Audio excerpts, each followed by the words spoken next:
JEE advanced 2024లో అన్ని కేటగిరీల్లో 10లోపు 15 ర్యాంకులు సాధించిన నారాయణ.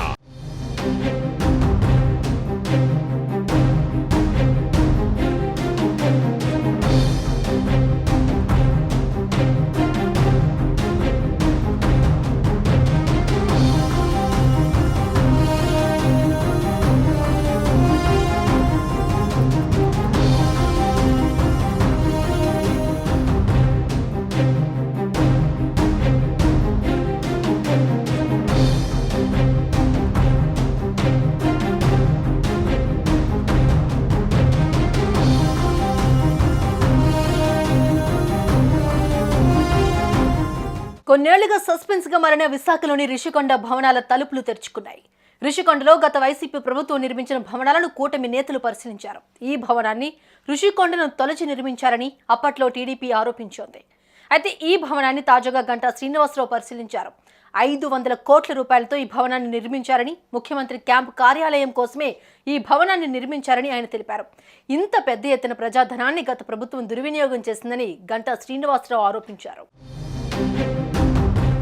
వైసీపీ హయాంలో రిషికొండ నిర్మాణాలు వివాదాస్పదంగా మారాయి. అయితే ఇప్పుడు కొత్త ప్రభుత్వం కొలువు తీరడంతో టీడీపీ ఎమ్మెల్యే గంటా శ్రీనివాసరావు పార్టీ నేతలతో కలిసి రిషికొండ భవనాలను సందర్శించారు. కళ్లు చెదిరేలా భవనాల లోపల ఇంటీరియర్, ఆధునిక సదుపాయాలు ఉన్నాయి. రిషికొండ చుట్టూ 22 ఎకరాలుండగా అందులో 9.8 ఎకరాల్లో గతంలో హరిత రిసార్టుల పేర హోటళ్లు, రూములు ఉండేవి. 2019 నాటికి ముందు పర్యాటకుల రాకపోకలకు ఎలాంటి ఇబ్బందులు ఉండేవి కాదు. వైసీపీ ప్రభుత్వం అధికారం చేపట్టాక రిషికొండను చుట్టూ తొలచి నిర్మాణాలు చేపట్టింది. తాజాగా టీడీపీ నేతలు ఈ భవనం సందర్శించిన సమయంలో అందులోని సదుపాయాలు చూసి ఆశ్చర్యపోయారు. ఎందుకు వీటి నిర్మాణం చేశారు అనేది స్పష్టత ఇవ్వలేదని గంటా వ్యాఖ్యానించారు.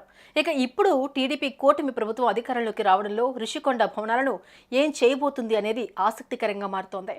ఈ నిర్మాణాలను యథాతథంగా వాడుకుంటే జగన్ సర్కారుపై చేసిన ఆరోపణలను ఎదుర్కోవాలి. ధ్వంసం చేస్తే 100 కోట్ల రూపాయల సంపద బూడిద పాలవుతుంది.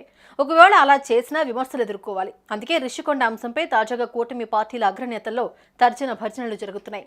ప్రభుత్వం తుది నిర్ణయం ఏంటనేది ఆసక్తికరంగా మారుతోంది.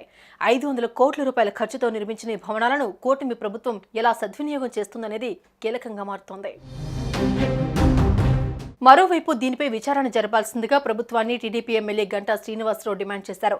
ఇంత పెద్ద మొత్తంలో పర్యావరణ అనుమతులకు విరుద్ధంగా నిర్మించిన వారిపై చర్యలు తీసుకోవాలని ఆయన కోరారు. గత ప్రభుత్వం విశాఖను పాలనా రాజధానిగా ప్రకటించిందని, అయినా విశాఖలో అన్ని స్థానాలను కూటమి పార్టీలకు ప్రజలు పట్టం కట్టారని ఆయన గుర్తు చేశారు.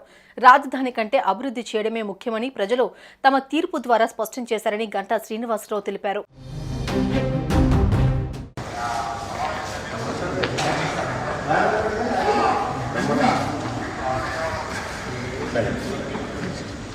ঠিক আছে।